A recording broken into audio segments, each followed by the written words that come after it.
एक महिला जो है अपने 2 बच्चों के साथ रहती है। छोटे बेटे का नाम जो है वंश रहता है, जो 4 साल का होता है, और बड़ा बेटा जो है वीर जो है 7 साल का होता है।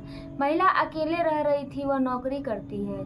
जैसे ही घर पे आती है, दोनों बच्चे नहीं मिलते हैं। पहले तो वह सोचती है कि हो सकता है बच्चे स्कूल से आने में देरी हो गई हो। वह सबसे पहले स्कूल में फ़ोन करती है। जो स्कूल होता है वह मसत मोहल्ला में एक स्कूल होता है, वहीं पे बच्चे पढ़ते हैं। वहाँ की टीचर बताती हैं कि जो बच्चे हैं वह तो यहाँ से कब का निकल गए। फिर महिला परेशान होती है। फिर बच्चों का जो पड़ोस में लोग रहते हैं उनसे जो है पूछताछ करती है। बच्चे वहाँ भी नहीं मिलते। फिर महिला आस-पास बच्चे के जितने दोस्त होते हैं, जहाँ बच्चे खेलते थे, हर एक जगह कोशिश करती है, पता करती है, लेकिन दोनों बच्चों का कहीं पता नहीं चलता है। महिला परेशान हो जाती है और आखिरकार रिश्तेदार, पड़ोसी सबसे पूछ-पूछ कर थक जाती है। वह रोने लगती है और शाम का इंतज़ार करती है। सोचती है हो सकता है बच्चे किसी दोस्त के यहाँ गए हों। शाम भी हो जाता है लेकिन फिर भी बच्चे नहीं आते हैं। आखिरकार जो महिला होती है वह रात का इंतज़ार करती है। रात भी बीत जाती है और जो यह घटना है 21 फरवरी 2024 की होती है। 22 फरवरी को महिला जो है सीधे पुलिस स्टेशन जाती है और वहाँ पर एफआईआर दर्ज करवाती है। और जो है कुछ दिन बाद बच्चों का जो है लाश मिलता है, और वो भी यूपी में गन्ने के खेत में। आखिरकार बच्चों को किसने मारा, और बच्चों की महज 2 मासूम बच्चे जो बेहद छोटे थे, किसी की क्या दुश्मनी थी। तो जो आज की सच्ची घटना है वह इन्हीं बच्चों पर आधारित है। और बच्चों को किसने मारा, चलिए देखते हैं कि आखिरकार कातिल कौन है। उसका इरादा क्या था जो महज 2 मासूम बच्चों की जान ले ली। भला उन बच्चों की किसी से क्या दुश्मनी हो सकती है। नमस्कार, मेरा नाम प्रतिभा है और जो आज की घटना है वह वाकई में जो है दिल झकझोर देने वाली घटना है। आज की जो घटना है वह बेहद 2 मासूम बच्चे जो है मात्र और मात्र दुश्मनी के जो है भेंट चढ़ गए। दोनों मासूमों की जान चली गई, जिसमें उन दोनों मासूमों का कोई भी कसूर नहीं था। क्योंकि जो आज की घटना है वह हरियाणा के सोनीपत शहर की है। क्योंकि जो महिला होती है जिसका नाम रूबी होता है, 2012 में उसने शादी करी रहती है और जो है 2019 में वह अपने पति से जो है तलाक की अर्जी देती है। जैसे ही महिला पति से तलाक की अर्जी देती है, 2 साल तक कोर्ट में केस चलता है।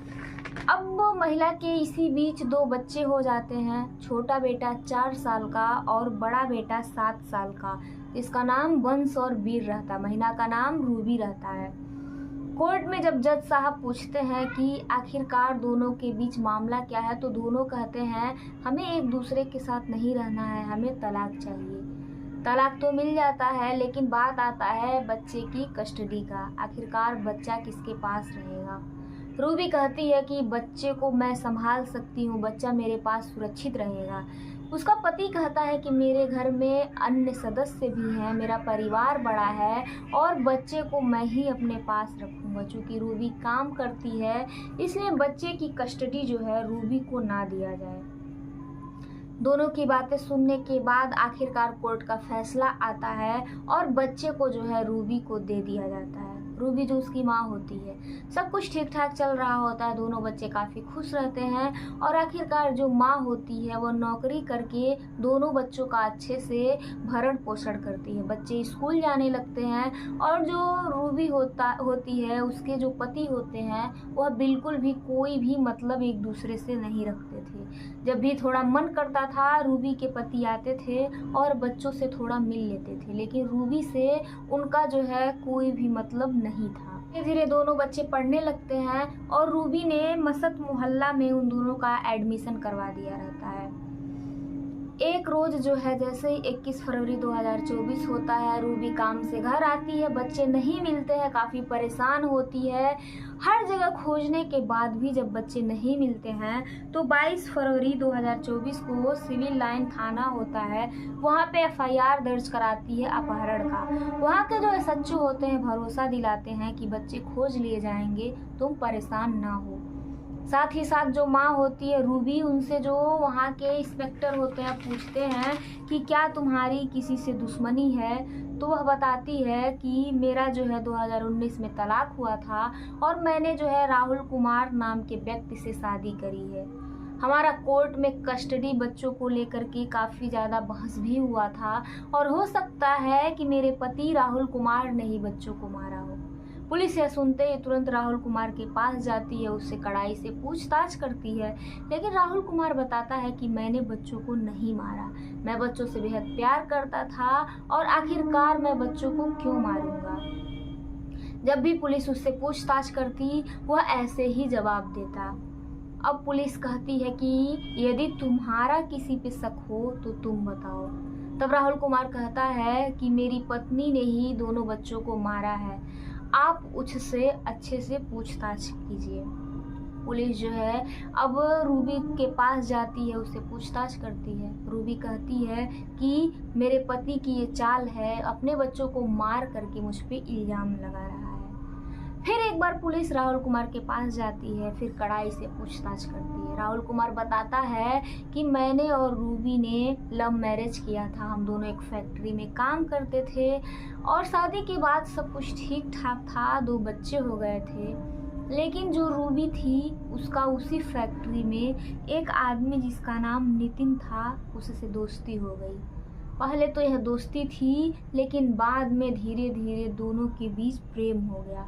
मैंने काफ़ी समझाने की कोशिश की, लेकिन रूबी ने मेरी बात नहीं मानी। फिर हम दोनों ने फैसला किया कि हम दोनों एक दूसरे के साथ नहीं रहेंगे। रूबी कुमारी ने मुझे से तलाक ले ली और नितिन अपने प्रेमी को चुन लिया।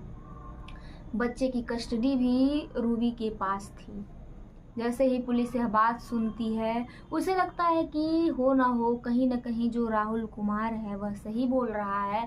अब पुलिस जो है सीधे नितिन के पास जाती है और उससे पूछताछ करती है। साथ ही साथ जो मोबाइल का सीडीआर होता है वह रूबी का और नितिन का खंगालती है, पुलिस निकलवाती है, तो पता चलता है कि जो नितिन है उससे रूबी की बातचीत होती थी और यह बातचीत हमेशा होती थी।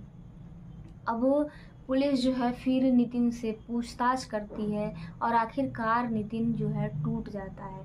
फिर वह पुलिस को जो बताता है उसे सुन करके जो रूबी होती है काफ़ी हैरान हो जाती है, कैसे एक गलती की वजह से उसके दोनों मासूम बच्चे जो है इस दुनिया से चले गए। क्योंकि जो नितिन था वह उत्तर प्रदेश के ज़िला बागपत का बरनावा एक क्षेत्र है, वहाँ का रहने वाला था।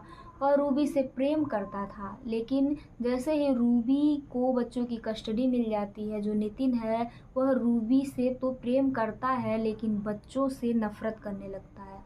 उसे लगता है कि जो बच्चे हैं उसमें बाधा बन रहे हैं और वह रूबी को अपने साथ रखना चाहता था, लेकिन बच्चों से बेहद नफ़रत करता है। धीरे धीरे उसकी यह नफ़रत इस कदर हत्या करने के लिए विवश कर देती है कि वह सोचता है बच्चों को कैसे रास्ते से हटाया जाए और आखिरकार वह योजना बनाता है। योजना के तहत जो है 21 फरवरी 2024 को जब बच्चे स्कूल से निकल रहे होते हैं, वह उन्हें बाइक पर बैठाता है और उत्तर प्रदेश के जो बागपत ज़िला है वहाँ पे गौरीपुर है, वहाँ पर बच्चों को ले जाता है। रास्ते में गन्ने का खेत मिलता है, गन्ने के खेत में ले जाने के बाद जो है बच्चों का गला दबा देता है। दोनों बच्चे वहीं मर जाते हैं। बच्चों को मरा हुआ छोड़ करके गन्ने के खेत में नितिन जो है फिर से वापस आ जाता है। जैसे ही यह बात रूबी सुनती है, उसके पैरों तले ज़मीन खिसक जाती है, वह चीख चीख करके रोने लगती है। कैसे एक गलती के वजह से उसके दोनों के दोनों बच्चे इस दुनिया में नहीं हैं। अब वो जो है पुलिस यह भी देखने की कोशिश करती है कि हो ना हो कहीं रूबी भी इस केस में तो शामिल नहीं है, लेकिन रूबी जो है इस केस में शामिल नहीं होती है, उसका कोई भी हाथ नहीं होता है। दोषी नितिन पकड़ा जाता है, बच्चों को पोस्टमार्टम के लिए भेज दिया जाता है। पोस्टमार्टम रिपोर्ट आती है और पता चलता है कि जो बच्चों की हत्या हुई है वह गला दबाकर हुई है। नितिन कुमार को कोर्ट में पेश किया जाता है और उसे जेल भेज दिया जाता है। इस कहानी, इस घटना का सिर्फ़ और सिर्फ़ यही अंजाम होता है कि कैसे एक गलती की वजह से रूबी के दोनों मासूम बच्चे इस दुनिया में नहीं हैं। यदि रूबी ने अपने प्रेमी को नहीं चूज़ किया होता, अपने पति के साथ रहा होता, तो यह दिन देखने को ना मिलता। जिस बच्चों की कस्टडी के लिए 2 साल कोर्ट में केस चला, रूबी की काफ़ी ज़्यादा बेइज्जती हुई, वही बच्चे आज अब इस दुनिया में नहीं हैं। रूबी का रो रो कर बुरा हाल था, लेकिन अफ़सोस कि दोनों बच्चे वापस नहीं आने वाले थे। तो चलिए इस सच्ची घटना को यहीं ख़त्म करते हैं। मिलते हैं एक और सच्ची घटना के साथ। नमस्कार।